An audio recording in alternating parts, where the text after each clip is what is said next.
ยกมือ10 นิ้วกราบนบนอบน้อมอย่างพระติรัตนเกี่ยวเจ้าตั้ง3 ประการ มันมีพระพุทธเจ้าพระสัทธรรมเจ้าพระสังฆเจ้าอันเป็นสรณะที่เปิ่งที่เคารพนับถืออันสูงสุดในชีวิตกราบคารวะแตบไต้ไวสาปาลมีธรรมพระมหาเถรานุเถระเจ้าคณะพระสังฆาธิการภิกขุสงฆ์องค์เนนจุตนจุองค์โดยความเคารพเจริญสุขเจริญปอนสาธุชนญาติโยมพุทธบริษัทถิ่นจองห้องวัดจุหนุ่มเท่าใจยิงก็ขอน้อมต้อนรับทุกท่านเข้าสู่รายการมรดกธรรมกำเมืองและสารธรรมกำเมืองตั้งสถานีวิทยุกระจายเสียงวัดฝ่ายหินตำบลสุเทพอำเภอเมืองเชียงใหม่จังหวัดเชียงใหม่สถานีวิทยุคลื่นพระพุทธศาสนาและจริยธรรมในความอุปถัมภ์ของมูลนิธิพระบรมธาตุเจ้าดอยสุเทพกระจายเสียงในระบบคลื่นความถี่ 104.50 เมกะเฮิรตซ์และ 96.0 เมกะเฮิรตซ์ตลอดจนสถานีวิทยุชุมชนต่างๆวิทยุเพื่อการศึกษาต่างๆตีต่างตันผู้อำนวยการได้ลิงก์สัญญาณจากแม่ข่ายทั้ง2 คลื่นนี้ออกอากาศให้ญาติโยมทั้งหลายได้รับฟังกันอยู่ในเวลานี้พร้อมกันนี้ก็ขอยกมือ10 นิ้วกราบถวายการต้อนรับและเจริญปอนต้อนรับพ่อแม่ครูบาอาจารย์พระสงฆ์องค์เนนเจ้าคณะพระสังฆาธิการจุตนจุองค์ญาติโยมสาธุชนอุบาสกอุบาสิกาผู้ใคร่ในธรรมทุกรูปทุกท่านที่ได้ติดตามรับชมรับฟังทั้งภาพและเสียงการไลฟ์สดต่างเพจต่างเฟซบุ๊กของวัดวังสิงห์คำต่างเฟซบุ๊กไลฟ์ของธรรมะภาคเหนือเฟซบุ๊กไลฟ์ของธรรมะคลายเครียดเฟซบุ๊กไลฟ์ของทีวีวัดฝ่ายหินเฟซบุ๊กไลฟ์ของท่านพระครูสมุวิสุวัตรวรกิโจอันนี้ท่านผู้อำนวยการผู้ควบคุมเทคนิคการกระจายเสียงของวัดฝ่ายหินตัวเองตลอดจนตั้งหน้าจอของญาติธรรม FC ที่ได้เข้ามาแล้วก็ร่วมกันเผยแพร่นำธรรมคำสอนเกร็ดความรู้สาระเล็กๆน้อยๆและที่สำคัญร่วมกันเผยแพร่รักษาภาษาท้องถิ่นกำเมืองในรายการมรดกธรรมกำเมืองและสารธรรมกำเมืองอันนี้ซึ่งดำเนินรายการโดยกล่าวกับผมอาตมภาพตุลุงในวังพระครูวิสิทธิ์ศิลาพรวัดวังสิงห์คำตำบลประแดดอำเภอเมืองจังหวัดเชียงใหม่เป็นผู้ดำเนินรายการนำรายการนี้มาพบมาปะกับทุกท่านตั้งแต่เวลานี้เป็นต้นไปเจริญปอนต้อนรับเนอFC ตั้งหน้าจอ Facebook ไลฟ์อย่าโยมตามบ้านตุลุงอย่างได้การตั้งFC ตั้ง Facebook เพราะตอนนี้ไลฟ์สดจัดรายการสดๆแล้วมันก็ปรากฏบนหน้าจอนี่ส่วนทางบ้านก็เอาไว้ทางใต้รายการก็จะได้ตักได้ตายเนาะเจริญปอนต้อนรับเนอโยมพี่หมอมัทนาอัมพันธ์เจริญปอนต้อนรับคุณโยมแม่นวลศิริหินเขียวเจริญปอนต้อนรับคุณโยมทองคำทิวงคำเจริญปอนต้อนรับพินันอินโสมเตปินพินันอินโสมเจ็ดสีเจริญปอนต้อนรับคุณโยมสุพันธ์อินใหญ่คุณโยมสลินทิพย์บุญเลิศที่กำลังเข้ามาดิเนอร์ เจริญปอนคุณโยมปัทมาแจมโรและคุณโยมอะไรอย่างนัดอะไรอย่างนี้อ่านบรรทุกอ่านบรรจางนัทวุฒิกวนัทวัฒน์เนอะไว้สาครับตุลุงถ้าอ่านผิดตุลุงสุมาเนอะเพราะไม่ได้เป็นด็อกเตอร์นะอ่านภาษาอังกฤษกันลัดไปถ้าจะเป็นนัทวัฒน์หรือนัทวุฒิเนี่ยก็อ่านผิดสุมาอภัยตัวเองแล้วก็มีเจริญปอนต้อนรับโยมปินันล่าปินันจรันปิยจันทร์โดยซิวกำลังเข้ามารับชมกันตั้งหน้าจอเป็น FC ติดตามตั้งหน้าจอ Facebook ไลฟ์ก็ขอบคุณทุกท่านเลยที่ติดตามด้วยดีเสมอมาก็เดียวไผเข้ามาก็ก้อยตักมาหลุนเนาะก็วันนี้ อากาศชุ่มฉ่ำจุ่มเย็นแต่ว่าก็มีพระพิรุณโปรยปลายลงมาพ่องบางวันก็แดดเปรี้ยงบางวันก็มืดในกระตกหั่นเนาะก็เป็นไปตามสภาวะของเปิ้นเป็นไปตามธรรมชาติที่ไหนมีความชื้นที่ไหนมีความกระทบแรงกระทบดีฝนก็ตกลงมาแล้วก็เฮาท่านทั้งหลายก็อยู่ในช่วงที่สภาวะการเหตุการณ์บ้านเมืองในช่วงนี้ก็ละซ้ำละสายกันไป ว่ากันไปอย่างที่ได้บอกไปที่พ่อแม่ครูบาอาจารย์กล่าวศีลธรรมไม่กลับมาโลกาจะวินาศฟังแล้วก็กินอกกินใจเนาะที่ไหนมีศีลมีธรรมที่หั่นก็มีความชุ่มฉ่ำจุ่มเย็นที่ไหนไร้ศีลขาดธรรม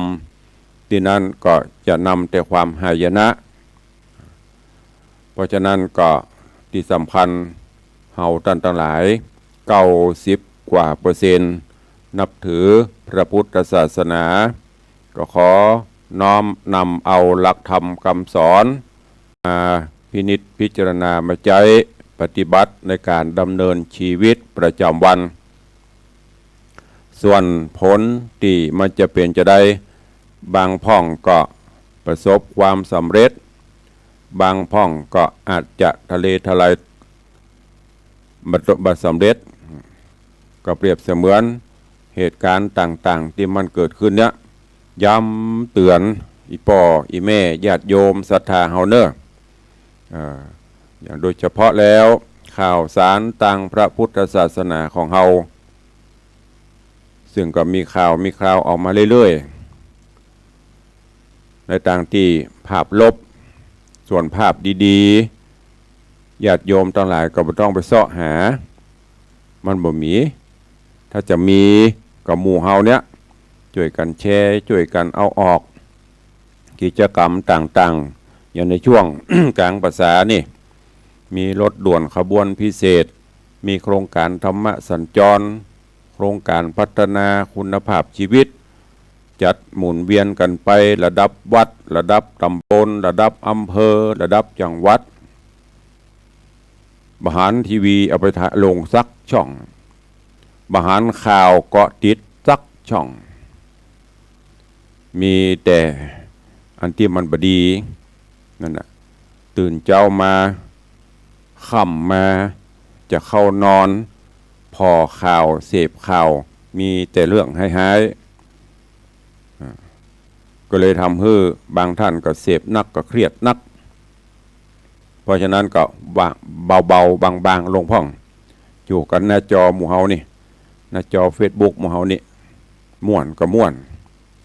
แต่อันที่มันบดีนะอย่างที่ตุลุงบอกที่แนะนำบัดต้องเอาไปแชร์บัดต้องเอาไปเผยแผ่ญาติโยมทั้งหลายพระพุทธศาสนาหรือศาสนาใดๆองค์ศาสดาอย่างพระพุทธศาสนาเขานี่ก็มีองค์พระสัมมาสัมพุทธเจ้าพระองค์ก็ได้ชี้แนะชี้นำอบรมพร่ำสอนหูจักผิดชอบชั่วดีแยกแยะอันไหนดีก็คือปฏิบัติ อันไหนชั่วก็คือละแต่มันก็มีบางกลุ่มบางคนเนาะที่มันอาจจะแผกแหวกแนวไปก็ได้รับผลกระทบไปคือหูจักแยกแยะเอาเนอะมันจะว่าเอามั่วซุมเอามามั่วกันปะตกปัดเสียงจริงอยู่โบราณเพิ่นว่าป่าตัวเดียวเน่าตึงสา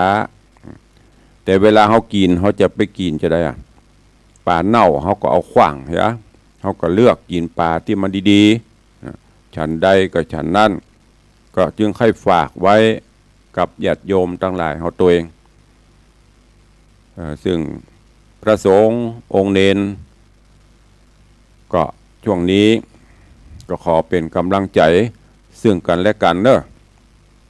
ผลกระทบต่างๆที่มันเกิดขึ้นก็เดี๋ยวมันก็ป้นไปป่าฟันกันไป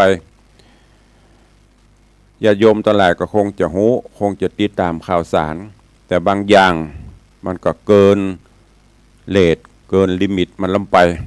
อย่างประเดี๋ยวนี้ที่มีข่าวสารสั่งตรวจสอบตั้งแต่ระดับวัดตั้งแต่ข้อมูลตุเจ้าหลวงกรรมการวัดวิยาวัจกรวัดบัญชีวัดว่ะเหมือนยังเป็นอาชญากรอาชญากรรมเหมือนอย่างนักโทษพระเยาเดชเจ้าพระเนรเขาบเดียวและที่สำคัญบางเจ้าหน้าที่บางท้องที่บางที่ก็ใจกิริยามารยาทในทางพระพุทธในกับพระสงฆ์องค์เนนก็ดูแล้วก็สลดใจไร้ซึ่งศีลธรรมไร้ซึ่งมารยาทจรรยาบรรณถึงจะเป็นอันใดก็ต้องให้เกียรติซึ่งกันและกันเครื่องแบบทุเจ้าก็คือผ้าเหลืองเครื่องแบบทหารตำรวจก็มีเครื่องแบบครูเปิ้นมีเป็นสังกัดโลกให้เกียรติซึ่งกันและกันปฏิบัติต่อกันจะว่าหันมีอำนาจก็จะใช้อำนาจอย่างในต่างที่มันบ่พอมันบ่เหมาะบ่ควรแล้วก็อย่าลืมวิบากกรรมหรือกรรมที่เขากระทำไปนั่นน่ะมันบ่หนีไปไหนบัดตันวันนี้ก็ตันวันแน่เน้อฝากไว้การปฏิบัติอย่างต่างๆหน้าที่ใครหน้าที่มันพระเจ้าประสงค์มีหน้าที่แนะนำพร่ำสอนอบรมศีลธรรมก็แนะนำไปส่วนใครจะฟังใครจะปฏิบัติหรือไม่นั่นก็เป็นแถมส่วนหนึ่งอย่างแจ้งเจ้ามากก็ดีบ่ายมากก็ดีตุลุงก็นำเอาธรรมะตีตามภูมิปัญญาจะเพิ่งมีมาเสริมแล้วก็ว่าตามหลักที่พระพุทธองค์เพิ่นบัญญัติไว้อาจจะเปลี่ยนไปในรูปอย่างทำเมืองทำข้าวตีตุลุงอมเตศเนี่ยมันก็มีสาระเขาก็เก็บเอาคิดเอาไปปฏิบัติส่วนไผจะปฏิบัติไผบ่ปฏิบัติก็เป็นแถมเรื่องเป็นเรื่องเฉพาะบุคคลวัดวาอารามเฮาอีพ่ออีแม่จะไปหลงประเด็นตัวเปิ้นนะจะไปหลงประเด็นเฮาอยู่ตัวเจนสืบเจนไม่ได้เจนหลัวสืบกันมาตั้งแต่เจนบรรพบุรุษบรรพชนพ่อแม่ครูบาอาจารย์เฮาได้จัดสร้างจัดตั้งวัดเพื่อเป็นแหล่งเป็นแหล่งที่แหล่งรวมศูนย์รวมในด้านจิตใจจะหันว่าทุกชุมชนโดยเฉพาะภาคเหนือเขานี่ทุกชุมชนทุกบ้านทุกจองก็จะมีบ้านมีวัดมีโรงเรียนมีอนามัยเป็นประจำวัดไผ่วัดมันอย่างวัดวังสิงคำก็จะมีหมู่บ้าน 2-3 หมู่บ้านที่ตั้งแต่บรรพชนเปิ้นเคยกินเคยทานไหนเปิ้นก็จะไปที่หั่นลองสังเกตพอเขาเคยอยู่นี่เขาไปที่อื่นเปิ้นก็จะพอแน่ก็ช่วยกันสรรสร้างจะแปลงหั่นแปลงนี่มาตั้งแต่ไทยแต่เดิมบอกว่าจะกึดลำต่ำสร้างก็อาศัยแห่งพี่น้องศรัทธาในละแวดเวียงละแวดวงของเขตใกล้บ้านใกล้จองเป็นหลักอย่างว่ายกตัวอย่างง่ายๆอย่างวัดวังสิงคำแปลงกุฏิเนี่ยก็อาศัยพอออกไม่ออกศรัทธาเจ้าเก่าเงาเนี่ยเป็นหลักจะไปหวังงบประมาณแล้วแต่ไทยแต่เดิมเปิ้นก็บ่หวังมันจะได้ก็ยาก ทุกสิ่งทุกอย่างมาด้วยแรงศรัทธาเปิ้นหูเปิ้นหันวัดตุเจ้าเปิ้นกึดแต่สร้างแต่เปิ้นก็มาให้มาหอมกันตามอัตภาพจนสิ่งต่างๆสำเร็จโดยได้ลองไปพอเปิ้นสร้างวัดสร้างวาเฮืองรุ่งเรืองด้วยอย่างด้วยแรงศรัทธาของญาติโยมมีนักหอมนักมีน้อยหอมน้อยบ่มีงบประมาณเนอะบ่มีงบประมาณถึงแม้จะมีสำนักงานพระพุทธศาสนาขอไปกับพระเจ้าว่าจะได้มาท่าอย่างอันนี้มันได้เอามาเล่าอย่างเพิ่นเนอะเอามาอู้เปรียบเทียบมือฟังน้ำท่วมที่ผ่านมานี่หลวงพ่อพี่น้องอีพ่ออีแม่ที่ประสบภัยได้ฮับกันหมดสงเคราะห์เบื้องต้น 10,000 บาทต่อมาอย่างการล้างโครนล้างขี้เปอะแถม 10,000 บาทได้กันทั่วหน้าลองไปถามตุเจ้าเนอะวัดเฮาได้ฮับการล้างโครนก็ต่างการเปิ้นฮื้อก่อนน่ะ25 สตางค์ก็บ่ได้บางวัดก็ที่ได้รับผลกระทบยกตัวอย่างที่ผ่านมานี่หลายวัดก็เฉพาะอำเภอเมืองเขาเนี่ย38 วัดเฉพาะอำเภอเมืองนะอำเภออื่นๆน้องว่าเตื้อที่หนักๆก็จะมีวัดป่าเป้านอกวัดป่าเพ่งเสียหายหลายแสนหลายล้านณเวลานี้ยังไม่ได้รับการอุปถัมภ์ค้ำจุนจากหน่วยงานใดเตื้อก็ด้วยแรงใจญาติโยมศรัทธานะสตางค์ที่วัดมีเก็บสะสมนะก็เอามาใช้แต่ที่ให้ฟังประเด็นนี้คือมันจะมีการเข้าตรวจสอบอย่างที่เพิ่นว่าที่เฮาหูข่าวนั่นนะตรวจหมดตั้งแต่เอาตู้บริจาคต่อไปนะตู้บริจาคไปตั้งที่ไหนไปตั้งหงยาไปตั้งหั่นก็จะต้องถ่ายรูปรายงานแหมน้อยถ้าจะเปิดตู้ก็ต้องถ่ายวิดีโอคอลให้พอเปิดออกมาแล้วเหรียญ25มีตะใดเหรียญบาทมีตะใดแบงค์20แบงค์10มีตะใดสรุปวันนี้ได้ตะใดรายงานหมดอันเนี้ยมันจะว่าจะได้หาเข้าปฏิบัติกันมาก่อนมันพอมีปัญหาก็เลยทำให้พระสงฆ์องค์ข้าเจ้าพ่อแม่ครูบาอาจารย์กระทบกระเทือนกันไปหมดแต่ดีที่ยังปนห้องว่ายามเมื่ออัตคัดก็ย่อมจะมีสิ่งศักดิ์สิทธิ์ที่เปิ้นหูเปิ้นหันตะวานี้ก็มีข่าวมีหนังสือเนาะอู้กันภาษาบ้านเฮาหนังสือจากเจ้าประคุณสมเด็จพระอริยวงศาคตยานสมเด็จพระสังฆราชสกลมหาสังฆปรินายกซึ่งเป็นองค์ประมุขสงฆ์ดังจากที่สถานการณ์มันจะล่อแหลมนักเกินไปพระองค์ท่านก็ทรงโปรดประทานโอวาทแนวข้อคิดต่างๆลงมาก็เลยทำให้สถานการณ์ต่างๆเริ่มก็ผ่อนคลายลงไปพ่องที่ตุลวงนำมาโอ้วันนี้ญาติโยมทั้งหลายเขาได้ฮู้ได้ทราบก็เพราะว่าตามที่ข่าวนะที่ทางสำนักงานตำรวจแห่งชาติเปิ้นจะสั่งการฟังเปิ้นโอดก่อนแน่นี่นะไม่ใช่กลัวอย่างนั้นของตุลวงก็ตึมเดือดร้อนตรวจกันก็ตรวจว่าไม่มีกระตามของเปิ้นแต่ว่าฟังเปิ้นสั่งเมือนอย่างตุเจ้าเป็นอาชญากรกับไปหมด 40,000 กว่าวัดตรวจหมดให้เสร็จภายใน7 วันที่สำคัญอย่างที่บอกเนี่ยตั้งแต่ตู้บริจาคตั้งจุดไหนจะได้มันจะเกินขอบเขตไป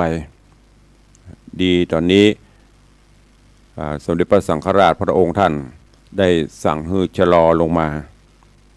แต่ว่าทุกวัดก็ให้เตรียมพร้อมเหมือนเดิมมีคำสั่งมากับปฏิบัติกันไปที่สำคัญญาติโยมทั้งหลายจะไปตัวกระแสจะไปตัวสื่อตัวอย่างน้ำไปเนอคือมีวิจารณญาณวัดเฮาร่วมกันสร้างอย่างที่ได้บอกไปตะเกีย เฮาบ่ได้มีงบประมาณใดๆเข้ามาช่วยบ่ว่าจะเป็นกาน้ำกาไฟก็อาศัยแรงจิตแรงศรัทธาอีพ่ออีแม่ช่วยกันอย่างปีแต่ละปีอย่างวัดวังสิงห์คำนี่จะบ่าววัดเปิ้นมาเป็นตัวอย่างเอาวัดเฮาเนี้ยกาน้ำกับไฟเข้าภาษาก็ขอเมตตากับญาติโยมศรัทธาหลังคาละ200นะบางท่านเปิ้นหันสมควรปกก็คือ200บางพ่องก็100บางพ่องก็50บางพ่องก็20บางพ่องบ่มีก็บ่ได้เฮาก็บ่ว่ากันจดเอาลายมาเอาชื่อแล้วก็มาแจ้งปีนี้กับไฟได้เท่าไรจ่ายกับไฟไปเท่าไรมันกุ้มบ่พอก็ตู้เจ้าก็เซาะส่วนอื่นมาสมทบเนี่ยเงินไปกินไปตานเมืองเหนือเขานี่มีปอยหลวงปอยลำกินตานงานศพงานสักงานสงน้ำประทัดงานโน่นนี่นั่นก็มีแถมส่วนหนึ่งเดือน4เปงมาก้อนเจนป่อเจนแม่ป่ออุ้ยแม่หมอนครูบาอาจารย์เขาเปิ้นขอเมตตาเข้าเปลือกอย่างเนี่ยประเพณีตานเข้าดอยตานดอยเข้าที่สืบมาก็เอาส่วนเนี้ย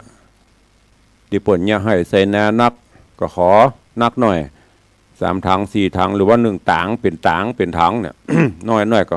ลดลงมาแล้วก็มากล่องรวมกันอย่างม่อนดอยนี่เปิ้นถึงบอกว่าตาลเข้าดอยตาลดอยเข้าเสร็จแล้วพวกก็ขายแล้วก็เอาปัจจัยส่วนนะมาเป็นกองทุนไว้ไปกินไปตาลปล่อยหลวงปล่อยลามวัดเหนือวัดใต้ที่หัววัดเคยกินเคยตาลร่วมกันปฏิบัติเช่นเนี้ยมาตลอดไม่มีงบประมาณใดๆนะที่จะเข้ามาแทนอันนี้กองทุนไปประหลวงแต่ละวันปีละ30,000 40,000ปีละแสนก็มีกับน้ำกับไฟกับมีต้องหากันเองด้วยศรัทธาแรงศรัทธาแรงบารมีของสมภารเจ้าวัดที่เปิ้นกึดเปิ้นสร้างอย่างท่านพระครูบาเจ้าเทืองนาทสีโลวัดบันเด่นพอพ้นแปลงวัด จ้างวัดรวมแล้วเป็นปันล้านมาจากไหนมาจากแรงศรัทธาทั้งนั้นอยู่ที่ไหนเปิ้นครูบาจะแปลงเปิ้นหูเปิ้นหันหรออูแต่แปลงแต่เนี่ยแต่เปิ้นก็เอามาตานบริษัทห้างร้านต่างๆเปิ้นก็ตานไปมีไผบังคับโลบ่หันครูบาเพิ่นไปบังคับโลมาด้วยแรงศรัทธา อย่างวัดนี่ก็เหมือนกันอย่างตุหลวงประชาสัมพันธ์ตุหลวงก็บ่ได้บังคับไผใครเอามาก็มาเปิ้นบ่มีก็อย่างที่ได้บอกยกมือ10 นิ้วอธิษฐานกันไปสร้างกันไปเพราะฉะนั้นที่ฟังนี้ก็ฝากเป็นข้อคิดกับอีพ่ออีแม่พุทธบริษัท4อุบาสกอุบาสิกาภิกษุภิกษุณีเฮาเคยกินเคยทานเคยปฏิบัติจะใดก็ปฏิบัติกันไปตามนั้นจะไปฮื้อกระแสสื่อต่างๆที่ปั่นป่วนมันมากระทบกระเทือนจิตใจทำให้เฮาพลาดจากการสร้างคุณงามความดีตาลจ้างตาลกินจ้างกินแล้วก็หูความหมายตาลหรือว่าทานคือการให้จาคะคือการเสียสละกินตาลเพื่อเป็นการกำจัดมัจฉริยะคือความตระหนี่ขี้เหนียวตาลแล้วนั่นก็คือออกไปอย่าได้เป็นห่วงเป็นหามเอื้ออาทรอย่างไม่ใช่ตาลแล้วเขาก็ห่วงตาลแล้วก็อะไรอยู่ประโยชนะมันก็บ่เกิดบุญกุศลมันก็บ่เกิดแล้วถามคนที่เปิ้นจังเดือดจังด่าจังว่าสปะสปัน บางเจ้าก็ไปหันคอมเมนต์ 80% นี่จะด่า บางเจ้าประเดี๋ยวตุลงเลยบะคอมเมนต์บะพอไปอย่างละด่าถามว่าคนที่เปิ้นคอมเมนต์ที่เปิ้นด่านะเปิ้นหอมตัวใดไปสร้างอย่างพ่องสร้างความดีอย่างพ่องยิ่งประเดียวกับปทโท มันจะมีอันนี้เป็นโดยรวมนะเวลาพระเจ้าพระสงฆ์ไปเนี่ยอันนั้นอันนี้ก็จะออกมาละไม่ใช่กิจสงฆ์อันเนี้ยเปิ้นมันจะยังลึกลงไปแล้วจะเฮือเนี่ยจะได้จึงให้นั่งรับตาศรัทธาเดือดร้อนก็ไปช่วยอีก ก็ยังจะได้ยังก็เป็นอันบัถูกขอฮือใจพิจารณญาณแยกแยะเอาเนอะพระสงฆ์องค์ข้าเจ้าเขาก็3-4 แสนรูปเปิ้นก็มีส่วนมันก็มีเน่าพ่องดีพ่องก็เลือกเอาดังนั้นวันนี้ก็นำมาเล่ามาโอ้มาจ๋าเพราะด้วยสถานการณ์วันนี้เป็นมันรุนแรงถ้าใครติดตามข่าวสารไปพอภาพพอลักษณ์พระเจ้าประสงค์เฮาที่เคยกราบเคยไหว้เคยเคารพนับถือเป็นภาพลบไปหมดแต่ว่าไปฉันเราว่าไปธุระในเมืองไปฉันก๋วยเตี๋ยวฉันเพนเตี๋ยวเขาล้านไปโยมเปิ้นยังไหวอยู่ก็ยังก็ยังมีที่เปิ้นยังหูจักแยกแยะเอาไปบางตีนี่ปวดโทเตี๋ยวพอจะโจรเพราะหมูจักแยกถามว่าใครเปิ้นไหวกับใจแต่คนประเภทหมู่นี้บ่ก็ถึงเป็นอย่างนั้นน่ะยิ่งรุ่นใหม่บางพลก็ว่าโอ้นะเปิงละอ่อนนุ่มมันบ่ค่อยเข้าวัดเข้าวาอีน่ะมันบ่ถึงวัยของมันอีป้อยแม่เฮ้ยเจ้าว่าเขาบ่ค่อยเข้ามันบ่ถึงวัยเขาวัย17 18 20เขายังเอวยังหุ่มยังละเลงอยู่แต่ถ้ามีครอบมีครัวแก่ตนแก่ตัวมันก็มาเนี่ยตามวัฏจักรของเปิ้นย้อนถามยังหมู่เฮาเนี่ยไผไปมาต้องเป็นหนุ่มไปกำม้างมันจะบ่มาเป็นเตื้อแต่แก่ตนแก่ตัวไปเปิ้นกับวัดพระพุทธพระธรรมพระสงฆ์เป็นสรณะที่เปิ้งดังนั้นจะคอมเมนต์จะดุจะว่าจะอย่างต่างๆจะไปใจนิ้วไปในต่างที่ผิดจะไปคอมเมนต์ไปเรื่อยวินิจพินิจพิเคราะห์พิจารณามีปัญญาแยกแยะผิดชอบชั่วดีจะไปเมามันตลอดนะถามว่าตุลุงเขาเดือดร้อนกะบ่เดือดร้อนไผจะด่าไผจะว่าได้ทุกอย่างอยู่ที่ใจรู้ที่ใจอย่างประวัติทำดีบดีน่ะปะวีแม่มอนครูบาอาจารย์เพิ่นถึงสอนเราทำไปเตอะตุเหยเน้นเหยลูกเหยคนบหันเตบบุตรเตบดาผีสางนางไม้เปิ้นหันสิ่งศักดิ์สิทธิ์เปิ้นหันที่สำคัญคือทำอะไรลงไปภายบุบันตัวเองตัวเก่านั่นแหละหูหันทำดีบดีอยู่ที่ตัวเฮานั่นน่ะอย่างที่ครูบาอาจารย์พูดว่าสูงต่ำอยู่ที่ทำตัวดีชั่วอยู่ที่ตัวทำนะก็วันนี้เลยฝากข้อคิดสัพเพเหระปกิณกะเนอะเอามาฝากพี่น้องตั้งหน้าเพจหน้าเฟซก็ดีตั้งบ้านตั้งจองก็ดีลองคิดพิจารณาเอาว่าอันอย่างเกิดขึ้นในบ้านในเมืองเขานี่มันอย่างเป็นมันเป็นบุ่นวายเหมือนใหญ่กระปุ้งไปเหี้ยจากเมื่อก่อนอยู่กันอย่างสุขบ้านหวานใจเมื่อบ่มีสื่อเมื่อบ่มีหยังกินข้าวกินน้ำก็ล้ำนอนก็รับบ่มีความเครียดโรคภัยไข้เจ็บก็บ่นักหงยาก็บ่หลายบ่มีอสมอสเมีย มีเดี๋ยวนี้มีสปะแต่มันยังมีกระโรคภัยไข้เจ็บก็เพราะอย่างเงี้ยเอาไปเสพอย่างต่างๆนักลงไปอาหารการกินก็มีแต่สารพิษมันก็เลยต้องยอมรับสภาวะการไปอยู่กันไปจะเนี้ยตามความเจริญในด้านวัตถุของโลกมันจะบาลานซ์กันโลกเจริญจิตใจต่ำเมื่อก่อนนั่นโลกบ่เจริญการเป็นอยู่บ่เจริญแต่จิตใจสูงมีการโอบอ้อมเอื้อเฟื้อโอบอ้อมอารีกันอีป้อยแม่เขานี่ถึงหูเนาะ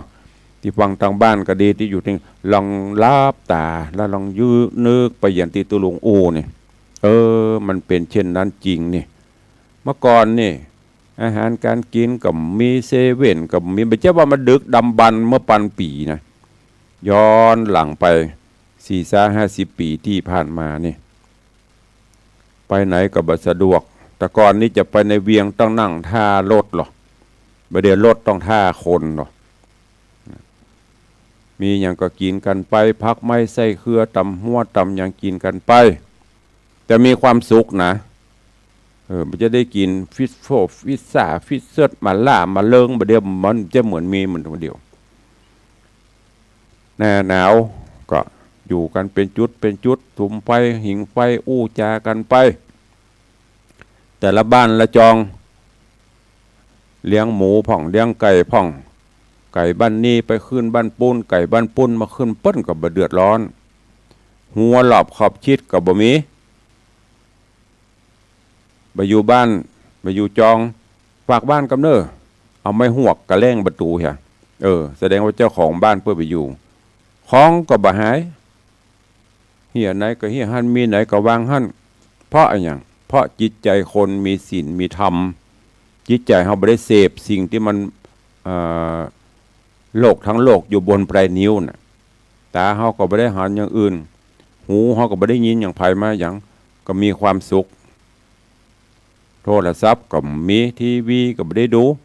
มีการมีงานแล้วบ้านปู่หลวงก็ตีกระลกปกปกปกเต็มบ้านปู่หลวงมีการมีงานวัดล่ามวัดไปเปล่าไปบอกก็มาเต็ม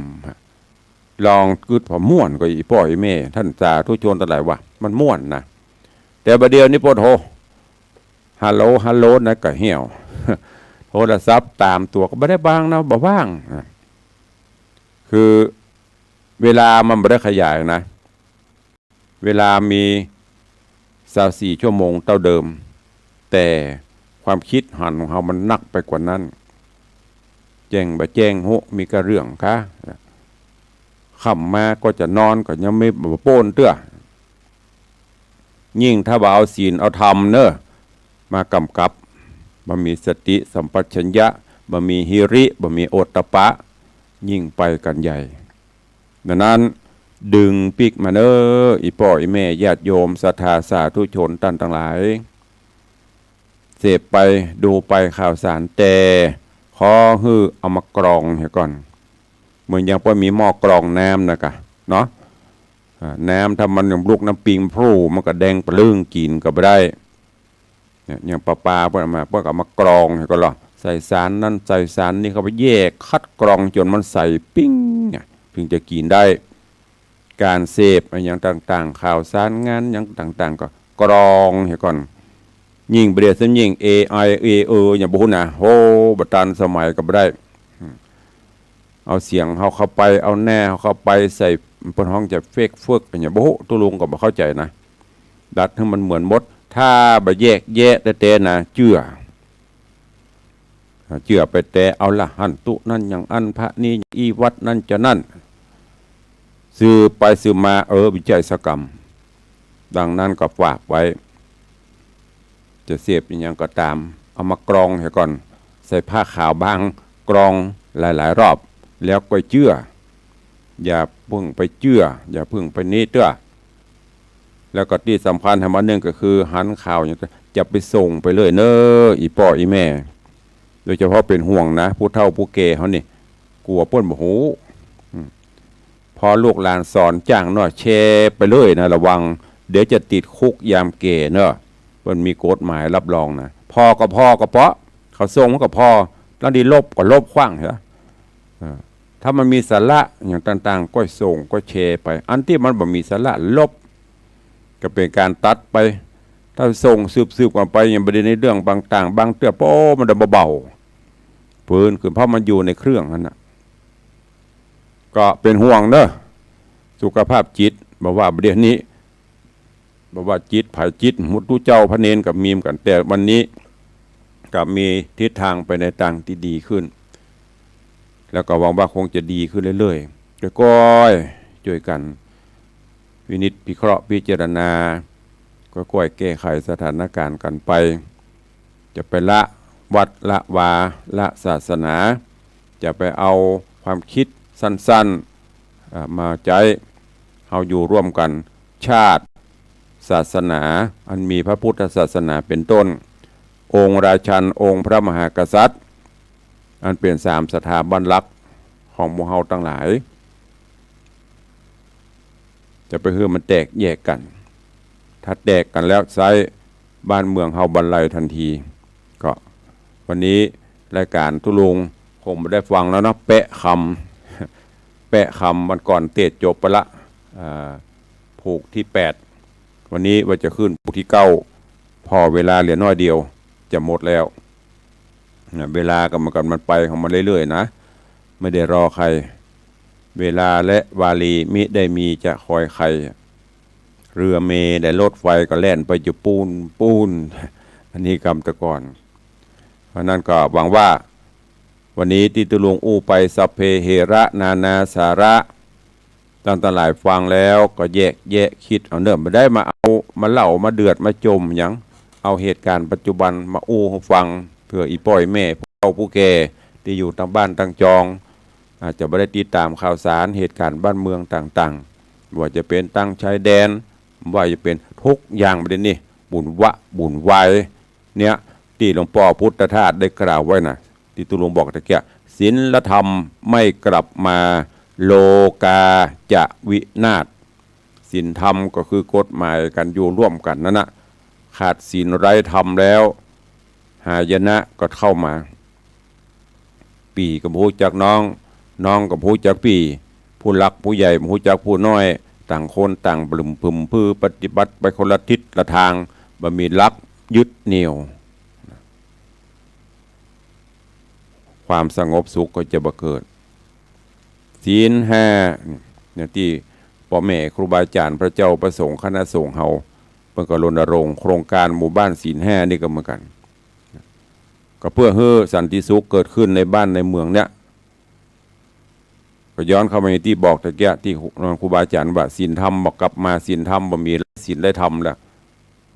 มันจะออกมาต่างจากเดรัจฉานสัตว์เดรัจฉานนี่มันหูจักศีลจักธรรมหรอมันจะผสมพันธุ์ได้ไหนมันก็ผสมไปฮะนะ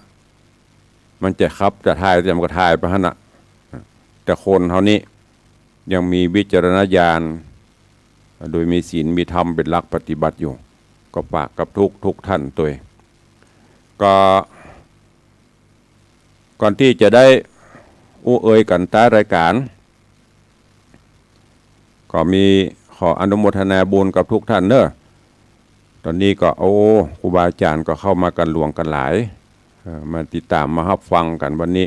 ก็เป็นตัวแทนเนอะนักไปกับได้ก็มอกปอควรฝากไว้กับทุกท่านตัวเอง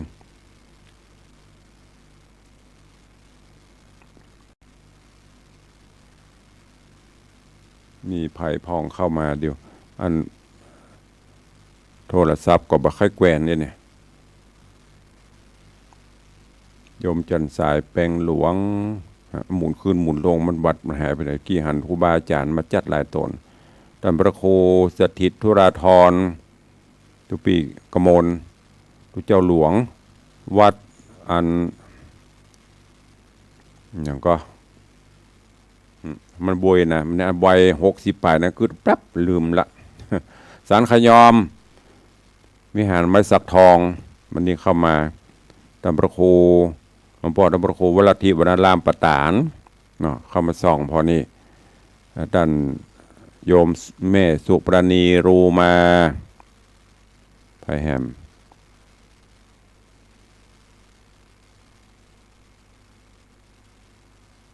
มันไหลขึ้นไหลลงเดี๋ยวก็ไปพอตั้งรายการไว้รูเนาะพอตุลุงก็เดี๋ยวมันจะรูดไปก็ข่าวสารงานต่างๆอย่างที่ตุลุงได้เคยบอกในช่วงนี้เป็นช่วงของรายการออนทัวร์ธรรมะบอกว่าจะเป็นรายการธรรมะสัญจรบอกว่าจะเป็นรถด่วนของตำบลประแดดต่างคณะสงฆ์ตำบลประแดดหน่วยอบรมประชาชนประจำตำบลประแดดแล้วก็ต่างเทศบาลองค์กรปกครองท้องถิ่นชมรมกำนันผู้ใหญ่บ้านแม่บ้านพ่อบ้านผู้สูงวัยอายุก็ร่วมกันจัดกิจกรรมโครงการธรรมะสัญจรบวรพุทธศาสตร์รวมใจครั้งที่2นี่ก็จะมาลงที่วัดวังสิงห์คำเนอะ ในวันพระวันศีลแน่นี่8 ค่ำนี่วันที่23ก็รวดประชาสัมพันธ์เชิญชวนทุกท่านส่วนของต่างกลุ่มหนุ่มสาวก็ติดตามข่าวสารเนอะพอดีใบรายการของตุลุงมีไหนลืมเอาไปไว้ว่ามาอ่านประแจกสกรรมเป็นของปีแล้วตั้งสารปีที่เป็นเรือใหญ่นะมันนั่นก็ใหญ่อยู่แต่ละอำเภอก็ไปเนอะไปห่วมกันอย่างน้อยได้ไปพบไปปะไปอู้ไปจ่าสารทุกข์สุขดีกันเนี่ยก็ถือว่าเป็นได้ละแล้วก็ธรรมะธรรมโมที่ครูบาอาจารย์เพื่อนนำไปฝากเล็กๆน้อยๆที่สำคัญคือจิตใจเบิกบานได้ไปปะกันนุ่งขาวห่มขาวโอ้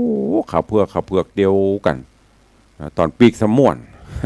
ติวปลาหมึกติวลูกจิ้นติวขนมเนี่ยก็ได้ความสุขไปแหมแบบนึงนะ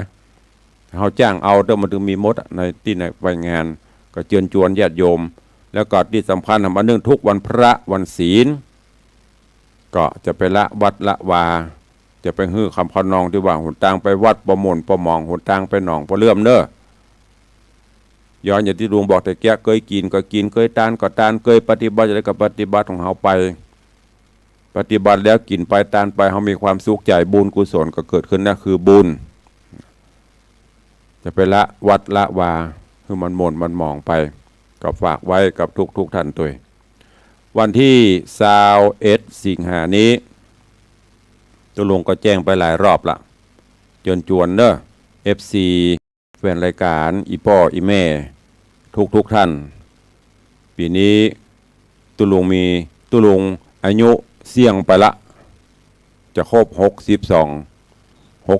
ปี62 ปีในวันที่21ที่จะถึงนี้เนอะก็ใครว่างก็เชิญชวนมาร่วมกินข้าวน้ำจำข้าวตอนมาสืบโหราจตาร่วมกันจะสืบให้ตุลุงคนเดียวเนอะตึงหมู่ตึงมวลนั่นน่ะไผมาก็มาร่วมกันมาพบมาปะกันปีละครั้งปีนี้ต้องขอประทานครูบาอาจารย์จุตนจุองเนอะเนื่องจากมีมันช่วงนี้เป็นช่วงบิ๊กฤทธิ์ต่างๆลำไยก่อถูกการขายกับดีข่าวสารอย่างก็นักก็เลยจัดภายในคำว่าภายในในที่นี้ก็คือนิมนต์พระเจ้าประสงค์ลูกพระลูกเนรลูกตุลูกพระในวัดนี่กับในตำบลในตะเนอบอกผ่านไปตอนเนี้ยก็เดี๋ยวเกิดมีภัยไล่เข้าไปเดี๋ยวครูบาอาจารย์จะมาว่าโอ้ปีนี้เปิ้ลถึงเฮารู้นี่นะปีนี้จัดแล้วเปิ้ลมันนิมนต์เฮารู้นี่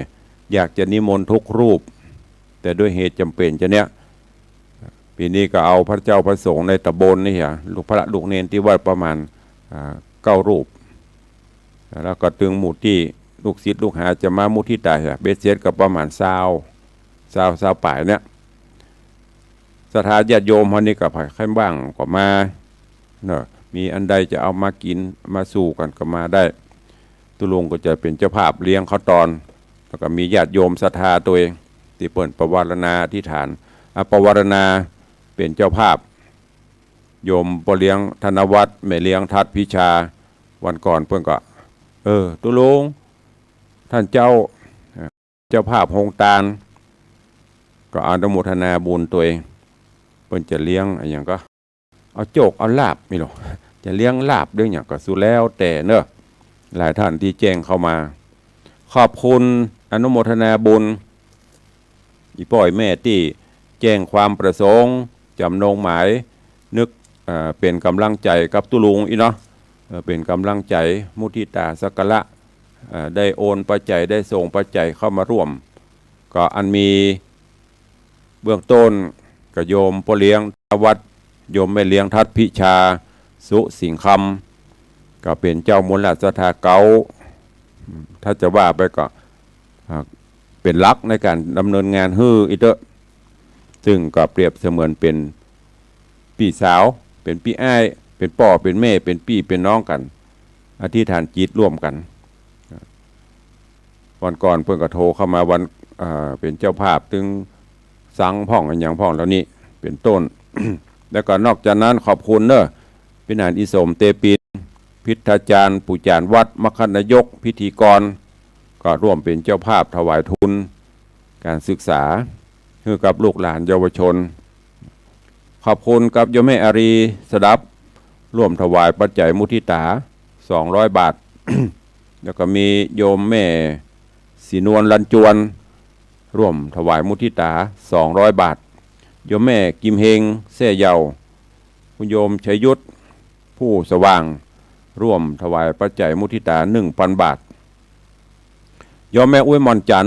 เด็กหญิงจันยาสมุทรบ้านน้อยสังกะแปงพร้อมลูกหลาน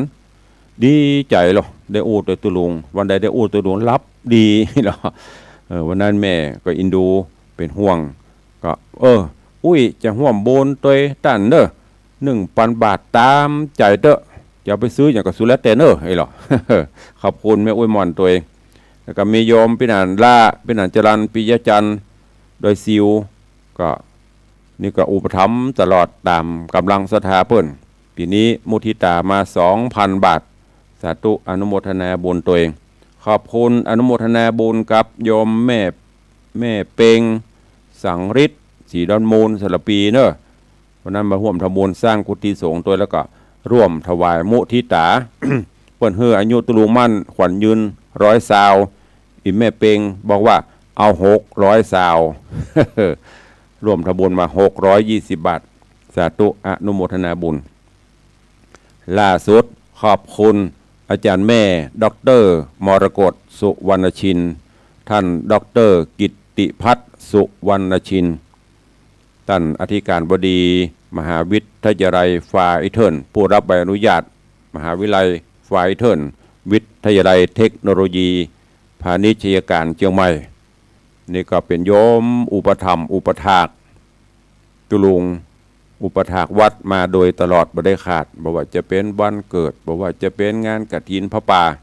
ร่วมโมทนาบุญมาตลอดว่าก็ร่วมโมทนาบุญมาก็ขอบคุณบอกนอกจากนั้นเปิ้นอุทิศบุญกุศลให้ท่านอดีตรองอธิการบดี มหาวิทยาลัยฟาอิเทิร์นก็คือท่านอาจารย์ดร.ฉัตรทิพย์สุวรรณชินซึ่งก็เป็นอดีตรองอธิการเป็นลูกสาวของอาจารย์แม่เป็นพี่สาวของท่านอธิการ แล้วก็เป็นน้องสาวของทุเจ้าจึงได้ประวารณาร่วมกันเป็นพี่เป็นน้องเป็นครอบครัวเดียวกันมีงานมีการโยมแม่อุปถัมภ์มาโดยตลอด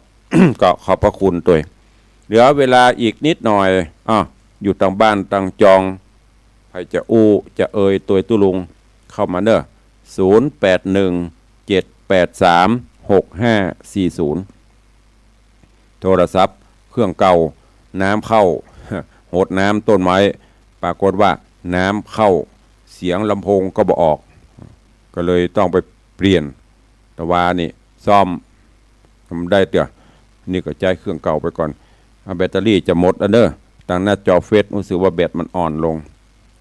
ใครจะจะตัวตุลุงก็เข้ามาเนอะเข้ามาได้ทางหน้าเฟซตอนนี้รู้สึกว่าแบตเตอรี่มันชาร์จเต็มไฟจะหมดละตุลุงก็ขวดขอโป่งบางไว้ก่อนเนาะเดี๋ยวก็ปะกันวันต่อไปอยู่ดีมีสุขเนอะอันนี้เฉพาะทางเฟซเนอะ เจริญปอนป้อสมานป้อสมานเมืองแกนว่าจะได้